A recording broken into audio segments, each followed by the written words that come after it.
About 1977, I decided to have a look at the Quran. I never met a Muslim. I lived 100 kilometers from the nearest Muslim. See, what interested me was what non-Muslims said about Muhammad. There are books and books written about Muhammad that tell you, one thing we know for sure about this man, he had an outside source of information.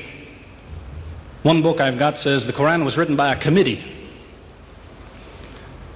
because they've established so well that there's information in there that an Arabian shouldn't have known. He must have had someone from the outside bringing him this information. So they say, one thing we know for sure, he had an outside source of information. Now, he said this book was a revelation. So they say, you see, he was a liar. He got it from somewhere, he put it in a book, and he gave it to someone, telling him it was from God. He was a liar. Other people write books and books on the subject of Muhammad, and they say, one thing we know for sure, he thought he was a prophet. He was crazy. Because they look at his life very carefully, and they see episodes like, for example, when he hid in the cave with Abu Bakr. He was running from the whole city who wanted to kill him, and he hid in the cave, and when the Meccans came running up to the cave to kill them, what did he say to his friend? Did he tell him, see if you can find a back way out of the cave? What he told his friend was, relax. He was telling him, I see what you see, but he said, God is with us. God will save us. So people on that basis, they say, you see, he thought he was a prophet. He thought God was with him because he said things like that. He wasn't a liar. They never seem to realize that one man can't be both. So you can't be a liar and a crazy man at the same time. If you think that an angel gives the words of God in your ear, and somebody says, I have a question for you, what does God tell you about this thing? I want to hear an answer tomorrow. If you're a crazy man, if you think an angel whispers in your ear, then you don't sit up that night thinking, what will I tell him tomorrow? What can I find? Who knows the answer? You're crazy. You think the angel will tell you the answer. You don't go and look it up somewhere. You see, you can't be a liar and a crazy man at the same time. You can be one or the other, or neither, but you can't be both. You see, I read 2 non-Muslim biographies of Muhammad. One was by Rodenson, who was an atheist, who hated the man. But many interesting things come up about his life that I had to wonder about. One story that's told is that when he was an older man, he had a son named Abraham. The son died when the child was 2 years old. The same day the boy died, there was an eclipse of the sun. The sky went dark. And the Muslims came running to their prophet and said, look, it's a miracle. Your child died and the sky went dark in sadness. It occurred to me, see, if he was a crazy man, he'd probably believe what they said. He'd probably think, yes, it's a miracle. My child died, the sky is dark. Yes, it's a miracle. If he was a crazy man. If he was a liar, he would have taken advantage of it. He would have said, yes, right, my child died, the sky is dark, you tell everyone, it proves I'm a prophet. It's a miracle. But what did he do? He became angry with the Muslims. He told them that was nonsense. He was angry with them. How dare you say that? He said the sun and the moon are signs of God, and they don't worry themselves about the birth of a man or the death of a son of Muhammad. Doesn't look very crazy. Doesn't look much like a liar. Now you have a third alternative, of course, which people tell you all the time. They say, no, he was not a liar. He was not a crazy man. He was deceived by the devil. Deceived by the devil. It's an interesting idea. But whatever you say, you better be ready to back it up.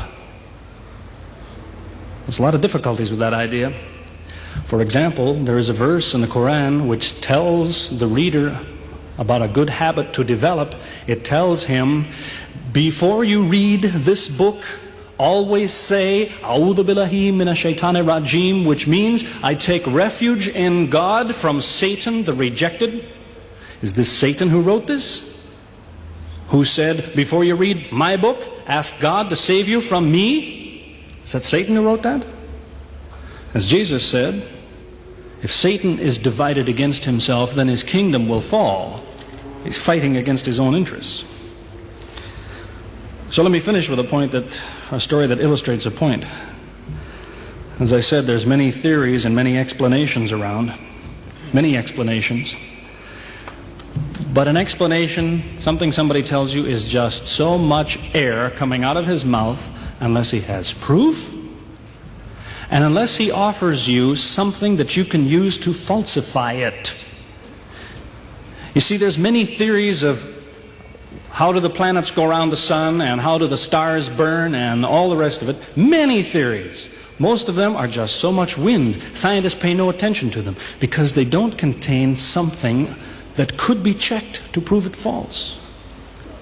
You see, Einstein was considered an intelligent man because when he offered his theory in 1905 and again in 1915, he didn't just offer a theory, he said, here's 3 ways to prove I'm wrong. Now it's worth listening to. He's told me, here's 3 different things you can do. If you can do this, I'm wrong. Here you are. Is there anything like that in Christianity? Has the Christian ever said, you want to prove I'm wrong? All you have to do is this. Has he ever done that? The Quran is filled with that kind of thing. Filled with it. Saying, you want to prove this book is wrong? Do this. Prove it. Go ahead. Do it. Filled with that kind of thing. There's an example of it that made a big impression in its day, during the lifetime, 14 centuries ago, of the Prophet of Islam. You see, he had an uncle named Abu Lahab. That was his nickname, Abu Lahab. This man hated Muhammad. He hated anything the man said. He used to watch him going through the city, and if he saw him talking to someone, he waited till they split up. He'd go after the man he spoke to and take him and say, what did Muhammad tell you? Whatever it is, it's a lie. Did he tell you day? It's night. Did he say black? It's white. Exact opposite. Whatever he heard the Muslims say, he said the opposite. That was the way his mind worked. There's a little chapter of the Quran called Lahab, and it says about this man that he'll never change. It condemns him to hell, Jahannam. You see, if the man had ever become a Muslim, the Muslims would believe, well, now he's not condemned anymore. You see, for 10 years before Abu Lahab died, that was a part of the Quran. And the Muslims could come to Abu Lahab and say, do you know, it's been revealed to us in our book that you will never be a Muslim. God says you will never be a Muslim. For 10 years they told him that. All he had to do was say, well, your book is wrong. I want to be a Muslim. What do you think of your book now? That's all he had to do. He had 10 years to think about it. And that's the way he was. See, if somebody is your enemy, you don't come to him and say, you want to prove I'm wrong? Here, say this. Come on, say it. If all you have to do is say the words and I'm wrong, you finish me. He never did it. See, this is one of many cases of something that was offered that could have been falsifiable. So it was. As I say, in 1978, after, how long would that be? 15 years of arguing with church authorities, one place or another, I got the idea. I'm going to argue with some other people.